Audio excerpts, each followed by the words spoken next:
دنیا ہی عارضی چیز بن گئی ہے جس کے لیے یہ بات طے ہے کہ میں یہاں پر ایک مہمان کی صورت میں آیا ہوں، مجھے یہاں سے چلے جانا ہے، یہ میری منزل نہیں ہے، میری سرائے ہے، میرا راستہ ہے، اور میں نے اس راستے سے ہو کر منزل پر چلے جانا ہے۔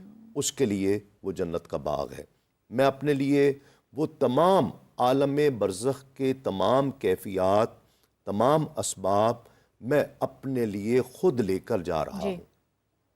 قبر کا بظاہر گڑھا ایک مٹی کا گڑھا ہے جس میں جسم نے ختم ہو جانا ہے ایک عام آدمی کے، لیکن وہ شخص جو دنیا سے گیا ہے اپنے لیے خود چیز لے کر گیا ہے، آگ لے کر گیا ہے تو خود لے کر گیا ہے، جنت کی آغوش لے کر گیا ہے تو وہ خود لے کر گیا اپنے اعمال کی بنیاد پر۔ اپنے اعمال یہی نقطہ مفتی صاحب میں آپ کے آگے رکھوں گی کہ قبر میں جو حساب کتاب کا جو معاملہ ہوگا یا عذاب کا اور یا جو قبر کی ٹھنڈک ہوگی، یہ جو بھی معاملہ ہوگا یہ جسم کے ساتھ ہوگا یا روح کے ساتھ ہوگا؟ جی، جسم اور روح دونوں کے ساتھ ہوگا۔ اچھا، اصل میں انسان کی زندگی کے مختلف پہلو آپ دیکھ لیں کہ بعض اوقات انسان کی زندگی یعنی عالم ارواح میں صرف روح کی زندگی ہے، ماں کے پیٹ میں روح اور جسم دونوں کی، یعنی پہلے 4 ماہ اکیلا جسم پرورش پاتا ہے اور اس کے بعد روح اور جسم۔ دنیاوی زندگی جو ہے یہ روح اور جسم، دنیاوی زندگی یہ روح اور جسم کا نام ہے، اور جو برزخی زندگی ہے یہ دنیاوی جو قبر ہے اس میں جسم ہے، اور برزخی قبر جسے علیین کہا جاتا ہے، یا بعض روایات میں جو شہداء ہیں، انبیاء ہیں، ان کی قبر جو روحیں ہیں وہ سبز پرندوں کی شکل میں جنت الفردوس میں اللہ کے عرش کے ساتھ لٹکی ہوئی ہے۔ تو یہ یعنی مختلف پہلو ہیں۔ تو انسان کی جو برزخی زندگی ہے اس کا روح کے ساتھ بھی تعلق ہے اور جسم کے ساتھ بھی تعلق ہے، دونوں کے ساتھ اس چیز کا تعلق ہے۔ اسی وجہ سے رسول اللہ صلی اللہ علیہ وسلم نے جب وہ قبروں کے پاس سے گزرے تو آپ نے فرمایا ان کو عذاب دیا جا رہا ہے، تو وہ خچر ان قبروں کے پاس بتکا تھا۔ تو یعنی ان قبروں میں بھی یہی رسول اللہ صلی اللہ علیہ وسلم نے فرمایا کہ جب دفنا کر ہم واپس پلٹتے ہیں تو میت کو اللہ تبارک و تعالی ہمارے قدموں کی آواز جو آہٹ ہوتی ہے وہ سنا دیتا ہے۔ اچھا، یعنی بتانا یہ مقصود ہوتا ہے کہ یہ ہے وہ تیرا مال جو تیرے ساتھ آیا تھا، یہ تیرے اہل و عیال، یہ سارے آج تجھے چھوڑ کے جا رہے ہیں دنیا میں، یہ جتنے معاملات تو ان کی خاطر کرتا تھا، بس یہاں تک یہ ساری کہانی ہے، اب یہاں یہ کہانی ختم ہو چکی ہے، اب یہ چھوڑ کے جا رہے ہیں، اب تو نے جو کیا ہے اس کا حساب مجھے دینا ہے۔ اور رسول اللہ صلی اللہ علیہ وسلم نے فرمایا اللہ نہ کرے، اللہ نہ کرے، اللہ نہ کرے کہ جو آدمی بد ہے، گناہوں میں جس نے اپنی زندگی لت پت کر کے گزار لی ہے، فرمایا جب اس کو عذاب دیا جاتا ہے تو جن اور انسانوں کے سوا باقی ساری مخلوقات اس عذاب کو سنتی ہیں۔ اچھا، فرمایا میرا بعض اوقات دل کرتا ہے کہ میں اللہ سے دعا کروں کہ وہ اللہ کوئی ہلکی سی آہٹ تمہیں بھی سنا دے، لیکن مجھے خدشہ ہے کہ وہ جو ہے عذاب کی دردناک چیخیں اگر تم سن لو تو تم اپنے مردوں کو دفنانا چھوڑ دو۔ تسلیم صاحب سنا دیتا تو ہم بھی عبرت نہ پکڑ لیتے۔ یہ اللہ کی طرف سے رحمت ہے۔ یہ دیکھیں نا، اس میں ایک تو نفرت، اگر اللہ نہ کرے مطلب میرے عزیز کسی کو میں دیکھتا ہوں غلطی کی وجہ سے ہو گیا تو میں تو اس کے لیے کبھی پھر دعا نہ کرتا نا۔ یہ بھی اللہ تعالیٰ کی ہمارے اوپر رحمت ہے کہ اللہ تعالیٰ نے ہم سے مغفر رکھا ہے، ہم اپنے عزیز و اقارب کے لیے دعائیں کریں۔ حدیث میں آتا ہے نا کہ ایک آدمی کا عذاب ہلکا کیا جاتا ہے تو یا اس کا درجہ بلند کیا جاتا ہے، تو پوچھا جاتا ہے تو بتایا جاتا ہے کہ یہ تیری اولاد نے، تیرے اہل و عیال نے تیرے لیے استغفار کی ہے، مغفرت کی دعا کی۔ اگر سنا دیا جاتا تو فطرت ہے نا، انسان بہت جلدی، میں کہتا ہوں گناہ سے نفرت نہیں کرتا، گناہ گار سے بڑی جلدی نفرت کرتا ہے۔ تو یہ اللہ تعالیٰ نے ہمارے اوپر رحمت کی ہے کہ ان چیزوں کو ہم سے چھپا لی ہے۔ دنیا جو ہے نا، وہ دنیا سے وہ بے رغبتی اس انداز کی ہو جاتی کہ پھر وہ انسان کا جینا ہی مشکل ہو جاتا۔ بات پھر وہ دجال والی آ جائے گی نا، اگر سن کے ہی ہم نے مانا۔ مجھے وہ یاد آ گئی سیدہ خدیجہ رضی اللہ تعالیٰ عنہ، ان کا جب بیٹا فوت ہوا تو رو رہی تھی ماں کے دل میں۔ بالکل، نبی علیہ الصلوۃ والسلام نے فرمایا اللہ تعالیٰ کی رضا پہ ہم راضی ہیں، تو فرمانے لگی اللہ کے رسول صلی اللہ علیہ وسلم بات اور کوئی نہیں، بس خواہش یہ تھی کہ میرا بیٹا یہ 16 ماہ میں فوت ہوا ہے تو 24 ماہ یعنی 2 سال پورے مدت رضاعت پوری کر کے جاتا۔ تو آپ نے فرمایا اللہ نے تیری یہ خواہش پوری کر دی ہے۔ اللہ نے جنت میں اس کی ایک دائیا مقرر کر دی ہے جو اگلے 8 ماہ آپ کے بیٹے کو دودھ پلائے گی۔ بس اس پردے کی حکمت تو اللہ کے پاس ہی ہے کہ آگے نبی علیہ الصلوۃ والسلام نے فرمایا لو شئتی ادعو اللہ ان یسمعک صوتہ، اگر اے ختیجہ رضی اللہ تعالیٰ عنہ تو چاہتی ہے نا، میں اللہ سے دعا کر دیتا ہوں جب تیرا بچہ دودھ پیے گا نا تو تجھے اس کے دودھ پینے کی آواز اللہ دنیا میں سنا دیا کرے. اللہ تو سیدہ فرمانے لگی بل آمنت باللہ، اللہ کے رسول سن کے ایمان لائے تو کیا ایمان ہے، آپ کے کہنے پہ ہم مان گئے، یہی ہمارا ایمان. حافظ صاحب کوئی نعت یا کلام آپ؟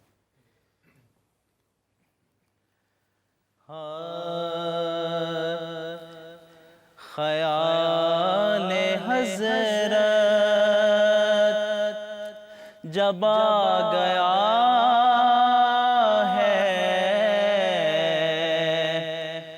تو گرتے گرتے سنبھل گیا ہوں، سکون پایا ہے بے کسی نے، حدود غم سے نکل گیا ہوں، خیال حضرت. کبھی میں صبح ازل گیا ہوں، کبھی میں شام ابد گیا ہوں، کبھی میں صبح ازل گیا ہوں، کبھی میں شام ابد گیا ہوں، تلاش جانا میں کتنی منزل خدا ہی جانے، نکل گیا ہوں، اور میرے جنازے پہ رونے والوں فریب میں ہو بغور سمجھو، میرے جنازے پہ رونے والوں فریب میں ہو بغور دیکھو، مرا نہیں ہوں غم نبی میں، لباس ہستی بدل گیا ہوں، مرا نہیں ہوں، بفیض غسان ابن ثابت برنگ نعت رسول رحمت، کمر میں شعر و سخن کی لے میں ادب کے موتی اگل گیا ہوں، سکون پایا ہے بے کسی نے، حدود غم سے نکل گیا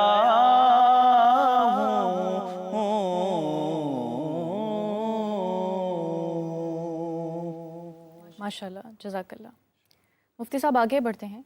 قبر میں جب مردے کو دفن کر دیا جاتا ہے تو کہا جاتا ہے کہ سوالوں کا سلسلہ ایک ابتدائی مرحلہ ہے. تو کیا سوالات ہوں گے جو پوچھے جائیں گے مردے سے؟ کون وہ لوگ ہوں گے جو جوابات دے پائیں گے اور کون وہ ہوں گے جو نہیں دے پائیں گے؟ اس کے حوالہ سے صحیح البخاری میں اور مسند احمد اور دیگر کتب حدیث میں روایات آتی ہیں۔ بعض روایات میں ایک سوال آتا ہے، جی، بعض روایات میں 2 سوالات، بعض میں 3 اور بعض میں 4 سوالات۔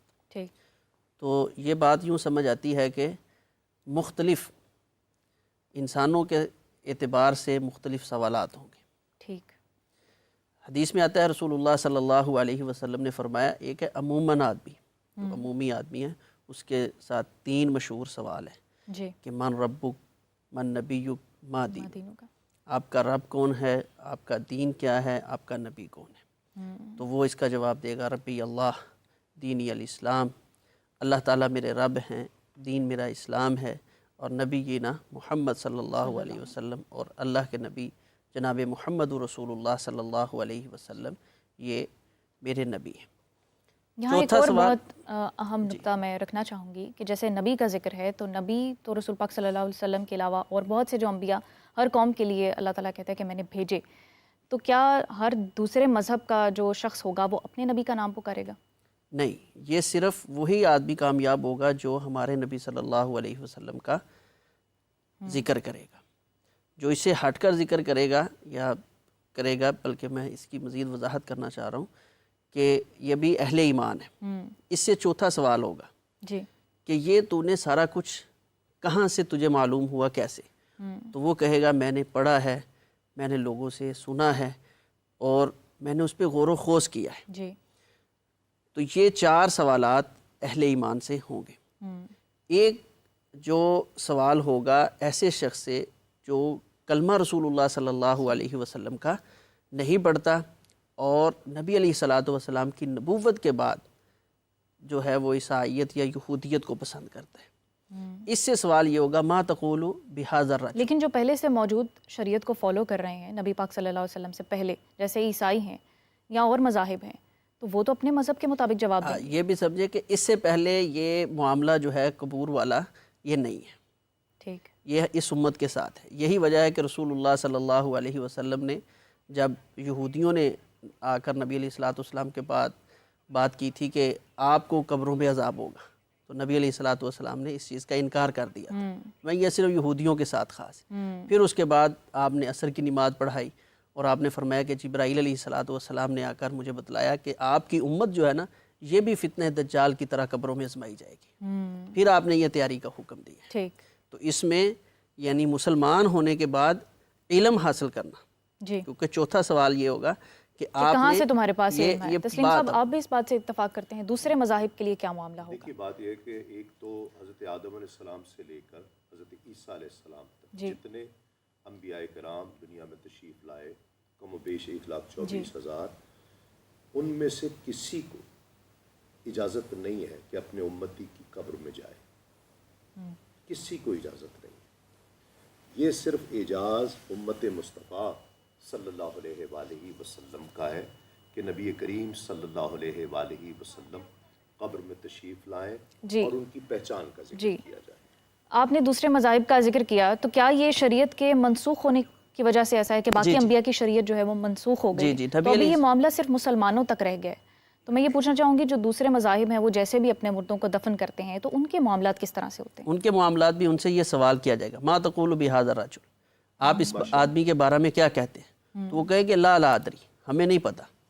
بلکہ جو آدمی کلمہ پڑھتا ہے صحیح معنی میں نبی علیہ الصلاۃ والسلام سے محبت نہیں کرتا، حدیث میں آتا ہے اما المنافق او المرتاب، جس کے دل میں شک ہے، اچھا یہ نبی علیہ الصلاۃ والسلام نے اتنی باتیں کہہ دی، ہمیں اتنا کہا ہے، وہ جی دین اتنا سخت نہیں ہے یا یہ چیزیں نہیں ہیں، من مرضی کا جو دین مان، تو وہ آدمی بھی یہی کہے گا لا ادری، اور آگے کہے گا سمعت ما یقول الناس، میں وہی چیزیں کہہ رہا ہوں جو لوگ کہہ رہے تھے، لوگوں سے میں سنتا تھا کہ محمد رسول اللہ صلی اللہ علیہ وسلم اللہ کے نبی ہیں۔ آج اس چیز کی فکر ہونی چاہیے ہمیں، یعنی صرف یہ کہہ لینا کہ میں اللہ کے نبی علیہ الصلاۃ والسلام کو اللہ کا رسول اور آخری نبی مانتا ہوں یہ کافی نہیں ہے، بلکہ نبی علیہ الصلاۃ والسلام کے حقوق کیا ہے، نبی ماننے کے بعد ہمارے اوپر ذمہ داری کیا عائد ہوتی ہے۔ مفتی صاحب، ہندو مذہب میں جیسے ہوتا ہے کہ مردے کو جلا دیا جاتا ہے، پھر بعد میں اس کی استھیاں بہا دی جاتی ہیں، تو ان کے ساتھ کیا معاملہ ہوگا؟ جو مرضی، یہ جو قبر کی پہلی رات کا ہمارا تصور ہے، ان کی کیسی رات ہوگی؟ یہ دیکھیں، پانی میں ڈوب جائے، جانور کھا جائے, اس کو آگ لگا دی جائے, کچھ بھی ہو جائے. حدیث میں آتا ہے ایک شخص کفن چور تھا, بنی اسرائیل کا آدمی. جی. تو جب وہ فوت ہونے لگا تو اس کو اللہ تعالیٰ کا خوف آ گیا. اپنے بچوں کو بلایا, کہنے لگا کہ دیکھو میں نے نا بڑا اپنے رب کو ناراض کیا ہوا ہے, تو جب میں فوت ہو جاؤں مجھے آگ لگانی. آگ لگانے کے بعد پھر آپ نے مجھے کچھ میری خاک کو سمندر برد کرنا ہے, کچھ کو جو ہے وہ پہاڑوں پہ پھینک کے آنا ہے, کچھ کو فضا میں پھینک دینا ہے, کچھ کو صحرا میں پھینک کے آنا ہے. تو بیٹوں کو کہ میں تمہارے ساتھ بڑا اچھا سلوک کیا ہے, بڑا اچھا باپ تھا. تو بیٹوں نے کہا ٹھیک ہے, انہوں نے اسی طرح کیا. جی. تو اللہ تبارک و تعالیٰ نے اس کی ساری خاک کو اکٹھا کر کے اپنے سامنے کھڑا کر لیا. فرمایا تو نے اپنے بیٹوں کو یہ حکم کیوں دیا؟ تو کہتا ہے کہ اللہ میں تیرے سے ڈر گیا, تیرے سامنے کھڑے ہوتے ہوئے مجھے شرم آئی کہ میں اپنے رب کے سامنے کیسے کھڑا ہوں گا کہ جو اس دنیا میں لوگ گئے ہیں میں ان کے کفن چراتا تھا, ان کو نہیں معاف کرتا تھا. تو اللہ تعالیٰ فرمائیں گے جو تم مجھ سے ڈر گیا نا دنیا میں نے اس ڈر کی وجہ سے تیری زندگی کے گناہوں کو معاف کر دیا ہے. تو مراد جل جائے, وہ پانی میں ڈوب جائے, اس کو درندے کھا جائیں, وہ کسی جگہ ختم ہو جائے, یہ زمینی گڑھا نہ بھی اس کو ملے. اللہ تعالیٰ فرماتے ثم اماتہ فاقبرہ, جب اس کو موت آنی ہے اس کے بعد اس نے قبر میں ہی جانا ہے.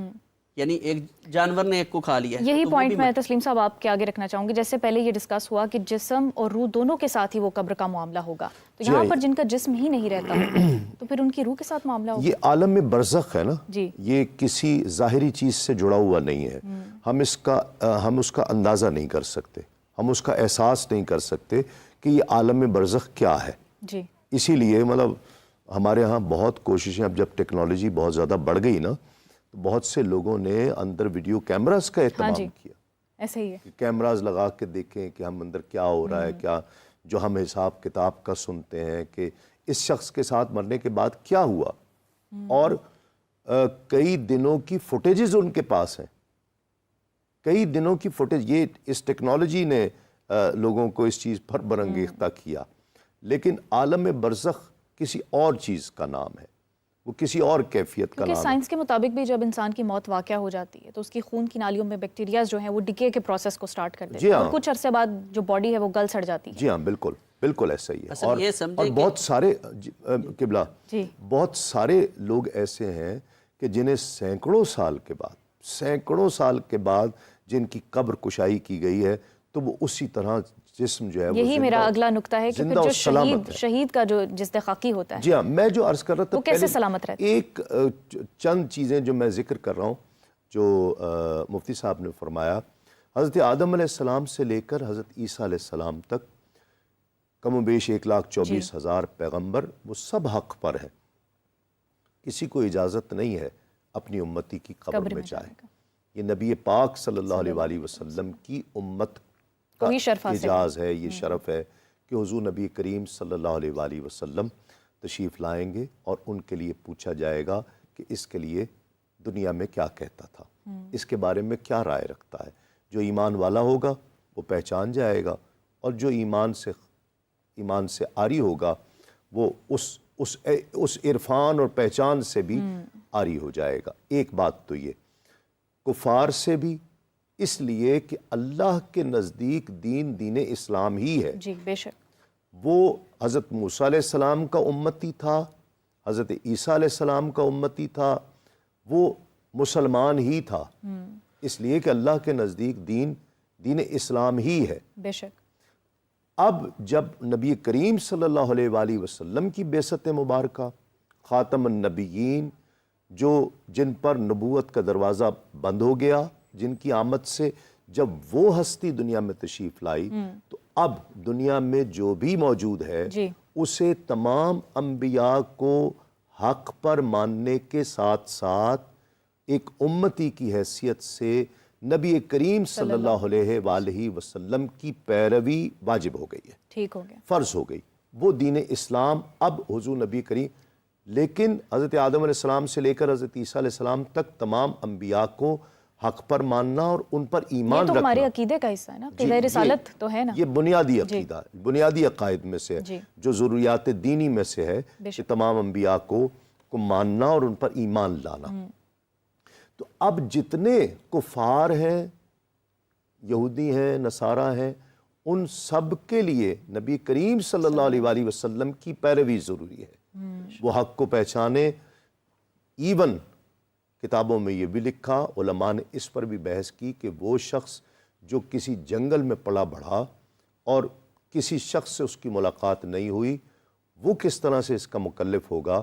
وہ یہ کہہ سکتا ہے کہ جی میں تو کسی سے ملا ہی نہیں، ہاں مجھ جی، تک یہ بالکل۔ پیغام نہیں پہنچا، کوئی شخص یہ پیغام یہ بہانہ نہیں کر سکتا، اس لیے کہ قدرت کے آثار، اللہ رب العزت کی وحدانیت ایک ایک چیز میں سے جھلک رہی ہے، اس کو پہچاننا، اس پر ایمان لانا اس کے لیے ضروری ہے کہ وہ اس کو سمجھے، ٹھیک ہے۔ اب جو آپ بات کر رہی تھی کہ ہندو ہیں یا جو مر گئے تو وہ کسی نے بڑے فخر سے کہا تھا ایک ہندو نے کہ جی ہم تو، تم دفناتے ہو ہم جلاتے ہیں، وہ مسلمان نے کہا، اس نے کہا جی ہاں کچرا جلایا جاتا ہے اور خزانہ دبایا جاتا ہے، بے شک۔ ایک تو لیکن جلانے سے اللہ رب العزت نے بھی منع کیا ہے، اسی لیے کیونکہ جو آگ اور جہنم کا جو عذاب ہے وہ تو حشر کے لیے ہے، تو آپ اسے دنیا میں ہی آپ عذاب دے رہے ہیں، وہیں سے اذیت شروع پہنچا کر رہے ہیں۔ دیا نا آپ نے، وہیں سے جلانا شروع کر دیا۔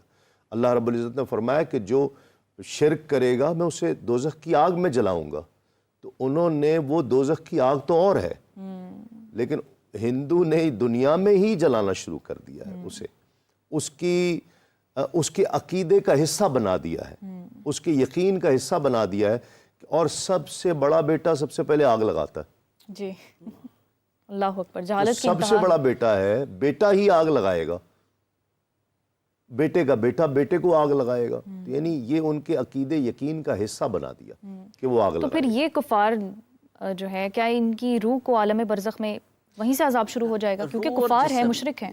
جو ہمارے ذہن میں نا کہ جسم یہ ایک ڈھانچے کا نام ہے، جی اصل جسم اس ڈھانچے کا ہی نام نہیں ہے، یہ کسی بھی حالت میں چلا جائے، یہ جو مٹی ہے نا یہ جسم ہے، یہ جو مٹی ہے نا، جب انسان کی خلقت ہوئی تو فرشتے کو حکم دیا کہ جا کے روئے زمین سے مٹی لے آ، جی تو مٹی نے اسی جو ہے وہ وعدے کے ساتھ جانا چاہا کہ واپس مجھے یہیں چھوڑ کے جانا ہے۔ اللہ تعالیٰ فرماتا ہے منہا خلقناکم وفیہا نعیدکم ومنہا نخرجکم تارۃ اخری، جی یعنی ہر انسان نے مرنے کے بعد اس مٹی کے اندر ملنا ہے، وہ خاک بن کے مل جائے، وہ جو ہے ویسے بسیدہ ہو کر چلا جائے، اس کو جو ہے نا جلا کر دیا جائے، لیکن اس کے جسم کے ایک ایک ذرے کو اللہ تعالیٰ خوب جانتے ہیں، جی بے شک، اور اللہ تعالیٰ کے علم میں ہے کہ اس ذرے کو راحت پہنچانی ہے یا اس ذرے کو عذاب پہنچانا ہے، اور اللہ تعالیٰ اس چیز پر قادر ہے۔ بے شک، اصل ہمارے ہاں جب ہم یہ ذہن بنا لیتے ہیں نا کہ یہ جسم ختم ہو گیا تو شاید عذاب ختم ہو گیا،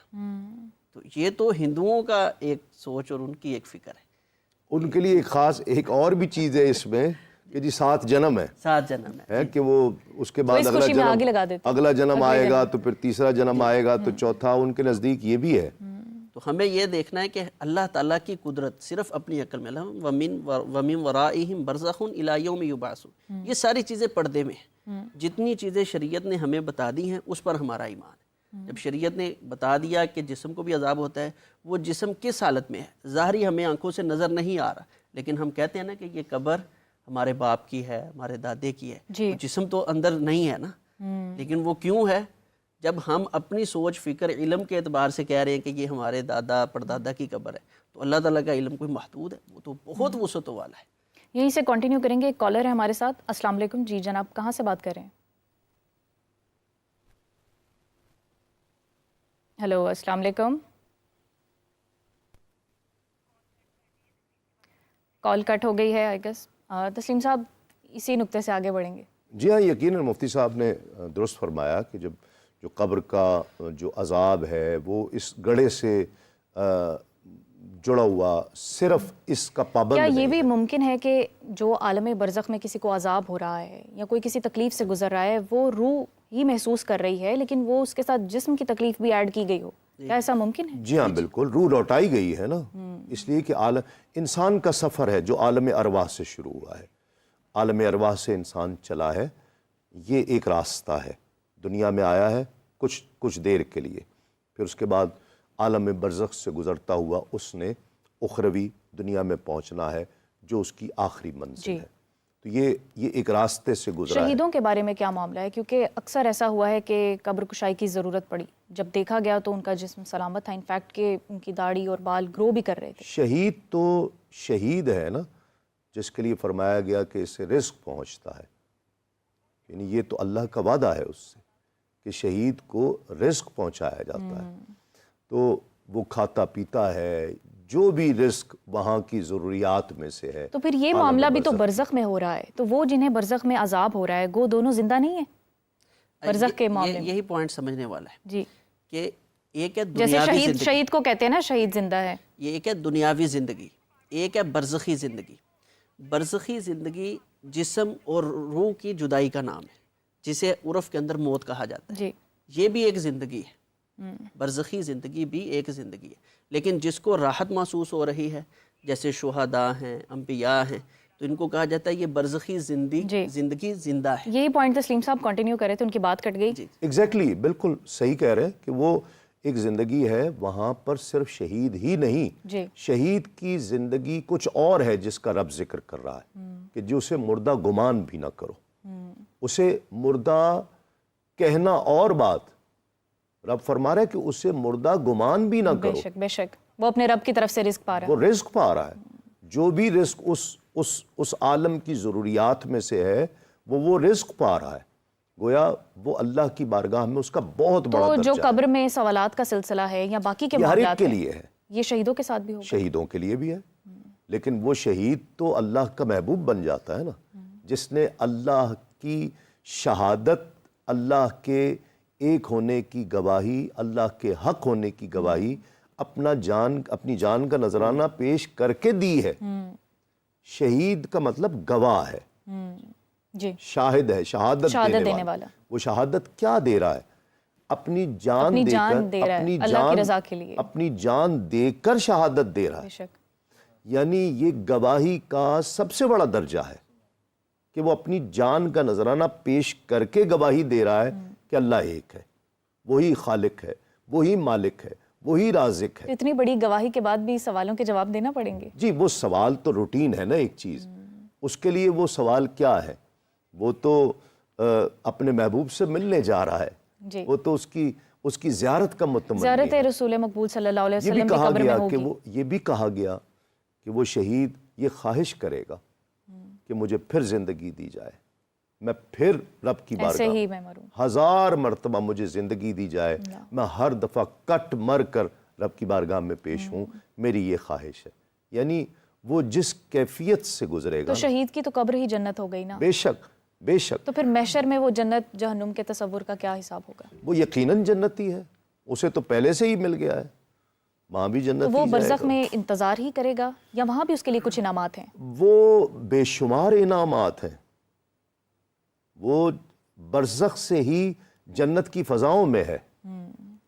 جو ہم کہتے ہیں نا کہ مولا جو دنیا سے گیا ہے اس کی قبر کو جنت کا باغ بنا دے، جی، جنت کا ٹکڑا بنا دے، یہ جو کہا جاتا ہے، جی، تو شہداء کے لیے یقیناً جو آپ اور جو مومنین ہیں، ایمان والے ہیں، ان کے لیے وہ برزخ ہی جنت ہے۔ وہ پھر اسے کہا جاتا ہے کہ پھر تو سو جا، جنتوں میں سو جا، تو پھر وہ آرام کرتا ہے، چین پاتا ہے، سکون پاتا ہے، راحت پاتا ہے، یعنی جو کیفیات پھر ایٹ لیسٹ دنیا کے جھمیلوں سے جو ہے وہ جی ہاں، وہ جان چھوڑ جاتی ہے۔ وہ اس دنیا میں ان راحتوں کا تصور ہی نہیں کیا جا سکتا۔ وہ جو خواہش کرتا ہے اسے ملتا ہے، جو تمنا کرتا ہے اسے ملتا ہے، یعنی وہ زندگی اللہ کے لیے گزار کر آیا ہے نا، بے شک۔ تو اس کا جو اجر ہے وہ اللہ کی بارگاہ سے بے شمار ہے، اس لیے کہ وہ اللہ کے لیے زندگی گزار کر آیا ہے۔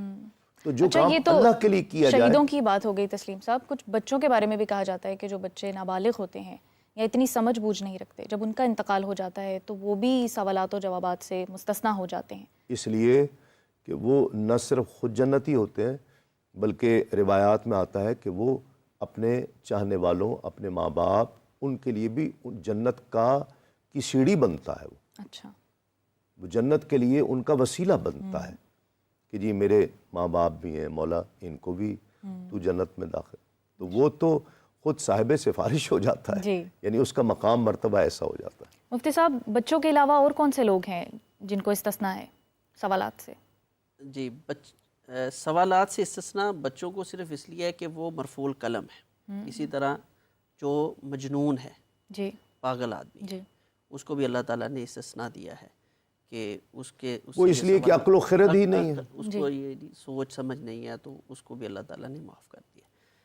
تو جس طرح شہداء اور بچوں کی بات ابھی ہو رہی تھی، شہداء کی جو جسم وجود ہیں یا بچوں کے، یہ ادھر تو قبر میں ظاہری جو ہمارے ہاں مٹی کا گڑھا ہے اس کے اندر ہے، لیکن حدیث میں آتا ہے صحیح مسلم میں نبی علیہ الصلوۃ والسلام نے فرمایا اللہ تبارک و تعالیٰ نے شہداء کی روحوں کو سبز پرندوں کی شکل دے دی ہے، اچھا، قیامت تک وہ اللہ تعالیٰ کے عرش کے ساتھ لٹکے ہوئے ہیں، صبح نکلتے ہیں پوری جنت الفردوس میں چرتی ہیں ان کی روحیں، اور شام آ کر پھر وہ اللہ کے عرش کے نیچے قندیلیں یہ گلوب جو ہوتے ہیں اس طرح کے ان کے اندر وہ رات بسر کرتے ہیں۔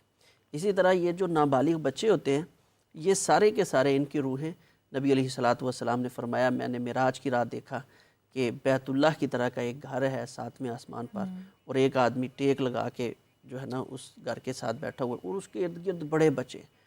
تو میں نے پوچھا جبرائیل علیہ الصلوۃ والسلام سے کہ یہ کون ہے؟ تو انہوں نے فرمایا یہ ابراہیم علیہ الصلوۃ والسلام، اور آپ کی امت میں سے جو نابالغ بچہ فوت ہوتا ہے اس کی روح یہ بیت المعمور میں ان کے پاس پہنچا دی جاتی ہے۔ تو وہ سارے بچے جو ہیں نابالغ ان کی روحیں وہ پرورش پا رہی ہیں ابراہیم علیہ الصلوۃ والسلام کے پاس بیت المعمور میں۔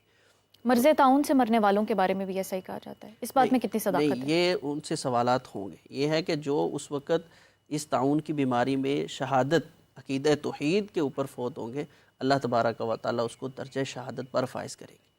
ایک ہے شہید ہونا، ایک ہے درجہ شہادت پر فائز ہونا، ٹھیک ہے؟ تو شہید نہیں ہے اچھا لیکن مفتی صاحب، کچھ ایسے لوگ بھی ہوتے ہیں جو مطلب جب ان کی پیدائش ہوتی ہے وہ ذہنی طور پر بالکل ٹھیک ہوتے ہیں، ایک سرٹن ایج میں آ کر وہ اب نارمل ہو جاتے ہیں، ان کے لیے کیا معاملہ ہوگا؟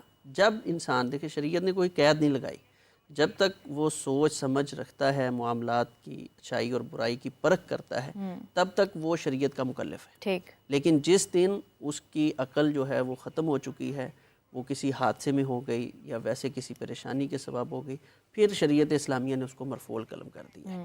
یہ اس طرح کے جس طرح ابھی صابری صاحب بھی ذکر کر رہے تھے کہ بعض لوگ جنگلات کے اندر یا ان کو پتہ ہی نہیں ہے، شعور ہی بالکل نہیں ہے، یا اس طرح، ان کے بارے میں شارحین نے ذکر کیا ہے کہ کل قیامت کے دن اللہ تبارک و تعالیٰ وہاں ایک وقتی جہان بسائیں گے، اچھا، وقتی جہان بسا کر وہاں اللہ کی توحید کی گواہی اور رسول اللہ صلی اللہ علیہ وسلم کی رسالت کی گواہی ان سے لی جائے گی۔ اگر جو ان میں سے گواہی دے دے گا اللہ تبارک و تعالیٰ اس کو جنت میں داخل کر دے گا، اور جو اس جہان میں رسول اللہ صلی اللہ علیہ وسلم کی رسالت کا اقرار نہیں کرے گا اس کو جہنم میں ڈال دیا جائے گا۔